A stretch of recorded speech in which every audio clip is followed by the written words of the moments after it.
Welcome to a story that begins with a phone call, a call that would unravel a mystery spanning continents, governments, and years. It's the kind of story that starts with a mother's heart stopping for a moment as she hears something unimaginable. Her son, missing for years, might be alive in North Korea. David Sneeden was no ordinary traveler. He was a young man eager to explore the world, to embrace its cultures and mysteries. But one trip to China changed everything. What happened to David? Where did he go? And could it be possible that he's still out there somewhere, living a life beyond what anyone could have imagined? Stay with me as we journey through the twists and turns of a case that challenges belief, defies explanation, and leaves us asking, what really happened to David Sneeden? It almost brought her to a halt when she heard who was on the other end of the line. Her eyes were large as she silently gestured for her husband to join her. Apparently, the man explained that David, her son, was in North Korea. David hadn't been seen for years. That couldn't be right. Brigham Young University student David Sneeden was a young man who enjoyed life and all the possibilities it presented. David was an American who enjoyed learning about the various cultures in the world. In 2004, he finally took the plunge and booked a trip to China. He had explored South Korea a few years prior, so he felt comfortable exploring the rest of Asia. But he was in no way ready for what happened to him there. Before we start our story, smash the like button, make sure to subscribe, and hit the notifications bell so you won't miss any new stories. His coursework was done, so he said he was going to take a look around some touristy spots in southeast China before he came back. Roy, David's father, explained to the Washington Post. However, no one, not even the top government officials, was able to solve the mystery surrounding David's journey. David shared during email correspondence with his mother that he was pumped to do some hardcore traveling. Unfortunately, he was only able to set aside 3 weeks for the trip, so he did his best to squeeze in everything he wanted to do. If you never hear from me again, look for my body in the western Yunnan province of China or the Yellow Mountains of Anhui. Just kidding. No, I'm really so excited, he continued in his email. This pleasant email would ultimately turn out to be more of a foreshadowing of disaster. David traveled to Yangon on Thursday, August 5th, but he wasn't by himself. His roommate, George Bailey, joined him for a couple of days to enjoy the beautiful scenery the town next to Lee River had to offer. The two men planned to go their separate ways after spending a few days hiking and biking in paradise. George was meeting up with more friends while David traveled west to Yunnan. David woke up early that following Monday to catch the bus. As George tiredly watched his roommate rush through the door, George yelled his goodbye as his friend moved on to the next adventure. "See you in Provo," David yelled as he rushed through the door. It was David's last words to George, but George didn't realize it at the time. Out of seemingly nowhere, David's family stopped receiving emails. However, they initially tried to shrug it off. It was possible that David was having too much fun in China and couldn't find the time to fill them in, or perhaps the signal was just bad in the Chinese mountains. He didn't show up for a scheduled meeting with his older brother Michael in Seoul, which raised suspicions. A beautiful and scenic trail near the Burmese border called Leaping Tiger Gorge was the destination of David's hike. Then he disappeared without a trace. There was no trace of him, as if he had vanished into thin air. Officials from China broke the news to his parents, who were in disbelief, but something didn't seem right. In accordance with the Chinese government's information, Kathleen and Roy Sneeden was told that David had died following a fall. Even worse, there was no way to recover his body. Nevertheless, the Sneedens just couldn't believe the officials' account. For some strange reason, the situation didn't seem right. There was more to David's story than they could ever have imagined. There's no evidence of that, zero, Kathleen shared. It would make him the only American missing in China since World War II whose body has not been found and whose location is unknown. Moreover, David's parents, who had 10 children, knew their son was a skilled hiker on an easy tourist trail. Surely he wouldn't have made such an idiotic mistake. Roy was determined to find out what had really happened to David, so he enlisted the help of two of his other children, Michael and James. Together, the boys traveled to Yunnan to try and find their missing brother. A month after David had disappeared, they reached the Leaping Tiger Gorge, where they were met with a suspicious sight. "It was ridiculous," Michael Sneeden said when they reached the area. The hiking trail was crawling with policemen and their K-9 units, putting on a desperate show for the benefit of the two brothers. "We just laughed and said thanks," Michael added. But while David was nowhere to be found, the brothers did come across a valuable piece of the puzzle at the Leaping Tiger Gorge. Our guide told the siblings that he'd known David personally. In fact, he'd walked with him along the entire trail. This story was then corroborated by a hostile owner at the end of the hike. Apparently, David had stayed there. The clues were all pointing to the fact that David had walked the trail successfully, but where was he now? The Sneeden family kept searching for something, anything, that would indicate that David was alive. They showed the locals pictures of him, and wherever they went, they found more clues that David had been there. A cafe owner in Shanga said he'd met him and could even describe him, but that's where the trail suddenly grew cold. All the witnesses who told David's parents about having seen their son, including the mentioned cafe owner and a Tibetan hiker, later said to the Chinese police that they couldn't be sure about what they said. In other words, they refused to appear as formal witnesses in front of Chinese law enforcement. But why could that be? "We were, I suppose, naive," Roy told the media. "We had all these sightings we felt good about and went to Shangri-La.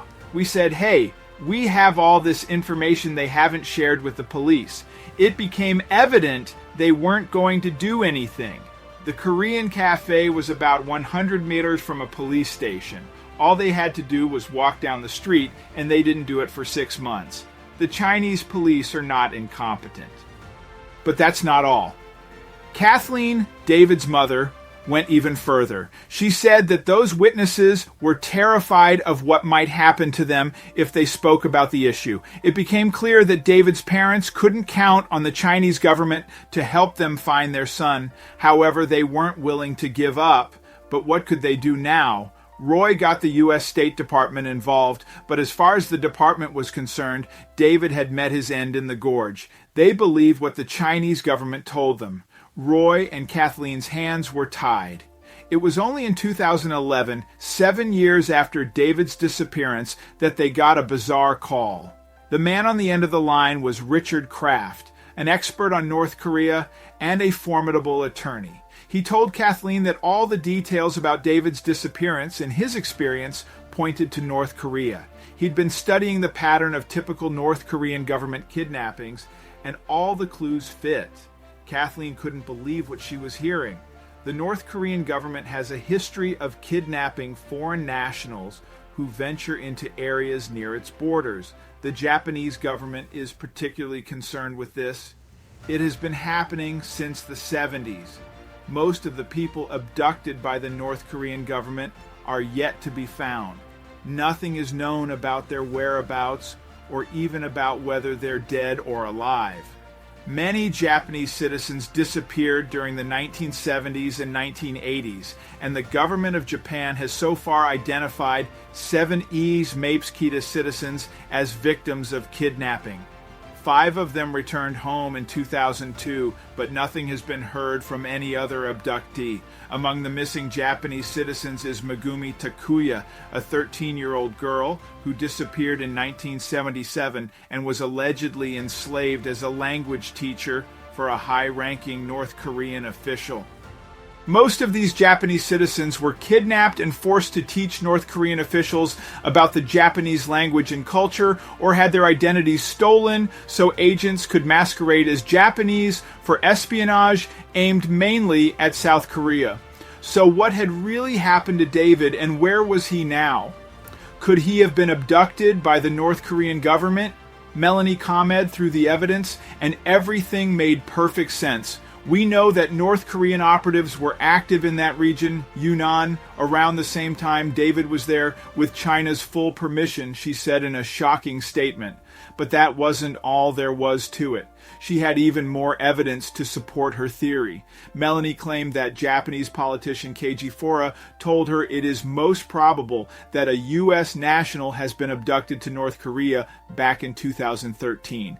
But the most convincing evidence only surfaced in 2016. An informant had come forward with new information.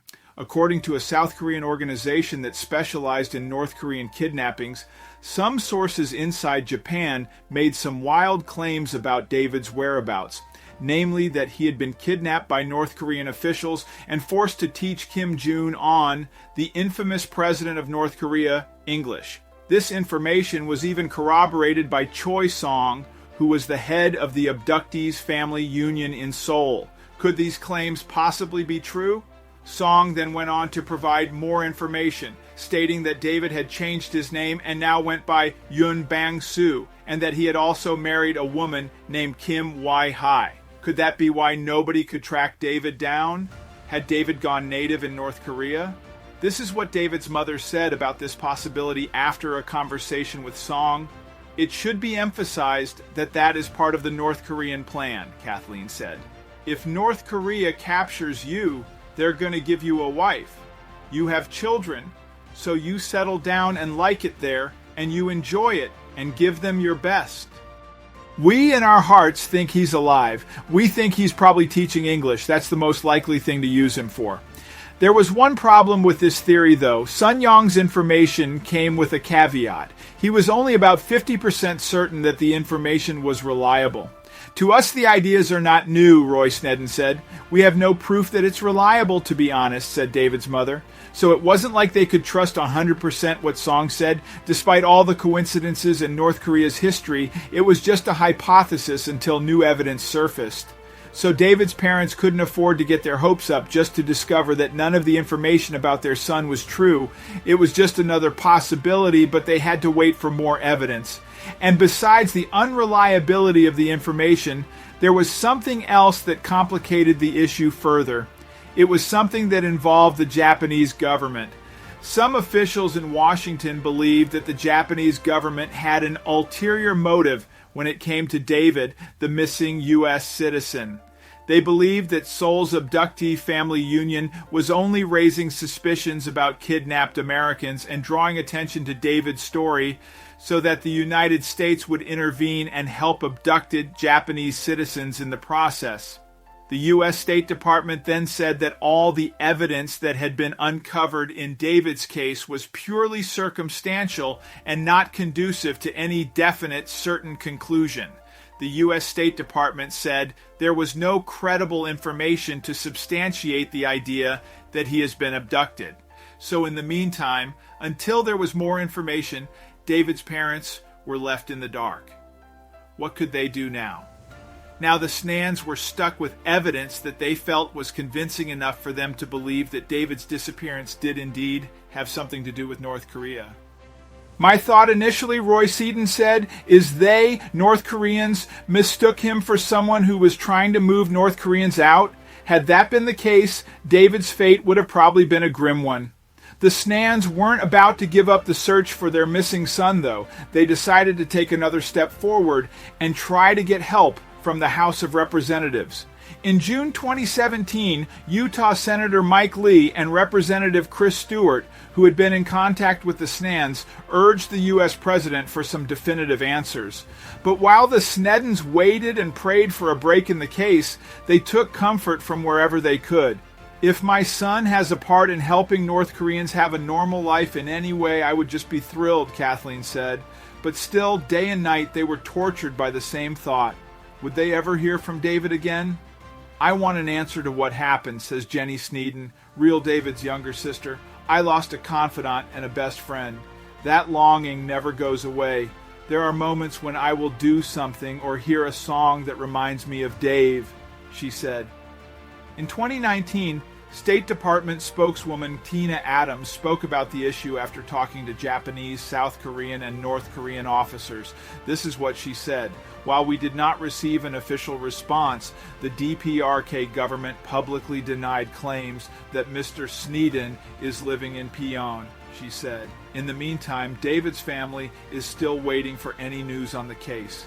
I still don't have an answer to what happened to my brother, his sister said. I know that there is nothing verifiable, but why was there no body or clothes or anything? Even if someone showed me a t-shirt, that would mean something. Thanks for watching.